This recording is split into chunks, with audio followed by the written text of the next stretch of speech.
Hello there, and welcome to this, our first edition of Top Gear. It was conceived in 1977 by producer Derek Smith, a BBC veteran. Accompanied with a magazine issue, it ran monthly, regionally in Birmingham. 30 years later, it became the largest motoring show on Earth. This is its story. In this series, we will unveil certain mysteries of its success and perhaps a few Easter eggs it left for us to find. Original Top Gear, as it's now colloquially called, started as a very tame and intellectual show. Not just about cars, but the motoring industry and what concerns the modern commuter. The presenters would wear sports jackets and woolly jumpers. They would walk and talk. Any captivating cinematic experience depicted would be of someone else. Usually, the most exciting thing you'd find on a Top Gear segment was the realization that the presenter isn't talking to an unmanned camera. As they were about to walk off the shot, the camera followed. It was amazing. Not everyone shared this enthusiasm, however. In 1994, a new production company came in and something astounding happened. We do not tolerate narrow motorhomes, Mr. Bond.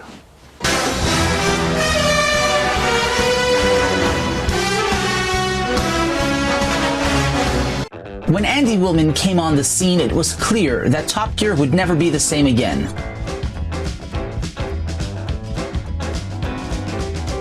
Whether he was driving cars from the East Block or monstrosities from closer to home, it appeared that Andy was reluctant to review anything that wasn't out of the ordinary. All over. That would be a key to the later success of Top Gear. It wasn't just the absurd cars and commentary that stood out from the crowd.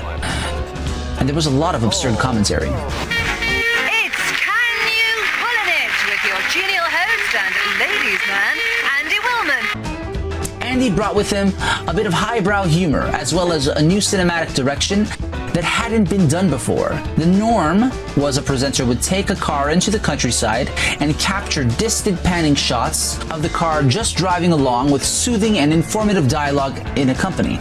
With Andy, there were new settings and themes, smoke and mirrors to enhance the visual experience, along with topics that concerned the new contemporary motorist.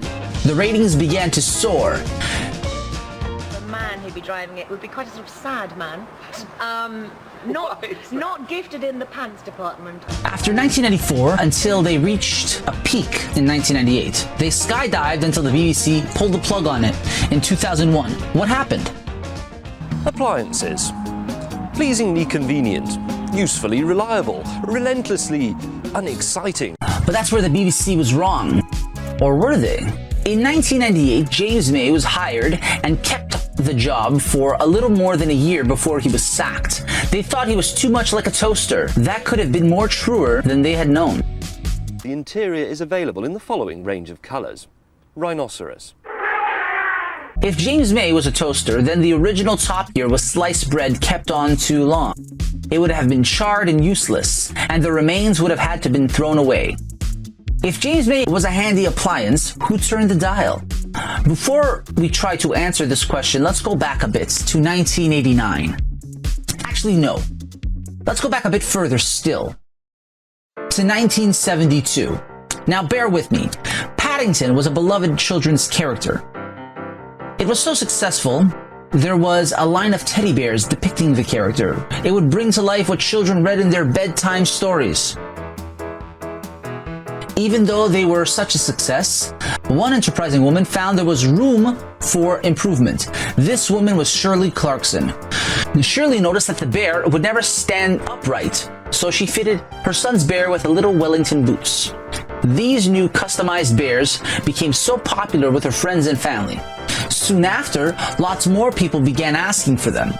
They became so popular that the bear's creator, who initially was upset about the copyright infringement, agreed to a joint venture in a backroom elevator deal. You might be wondering, what does this have to do with Top Gear or the infamous Jeremy Clarkson, who I failed to mention properly until this point?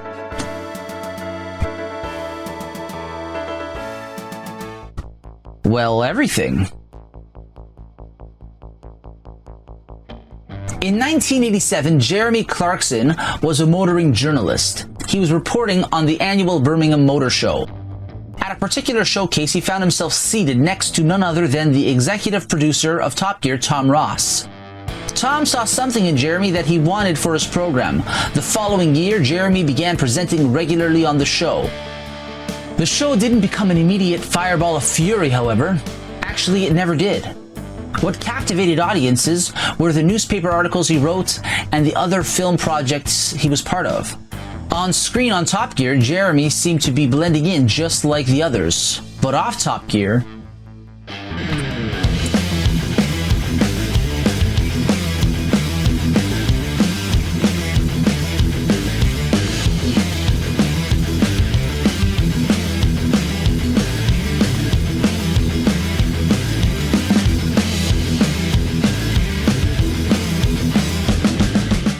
the audience wasn't tuning in to Top Gear because of how well he did on the show. They were tuning in with anticipation that he may say something interesting, and he knew it. By 1998, Jeremy was a national celebrity, with the push and pull to do whatever he wanted, and what he wanted was Top Gear. That's why in 1998, he quit the show.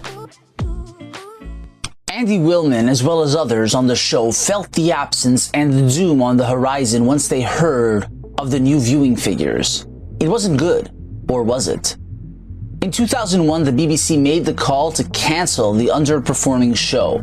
The old teams scattered. Some started work on a different series, others started a silly website called Sniff Petrol.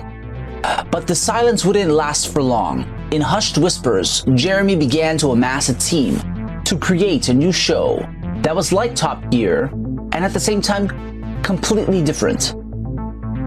It would be called Top Gear Extra.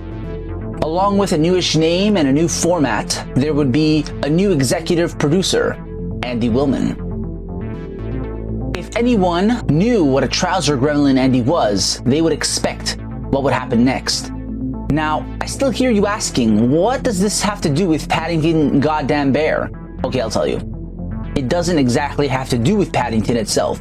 It has to do with Jeremy's mother, who reinvented the bear. Just like his mother, Jeremy took something and enhanced it. Of course, with the help of friends. But it wasn't an accident. He left the show full well knowing there's a good chance it would tank. He then would pick up the pieces and create something similar but better.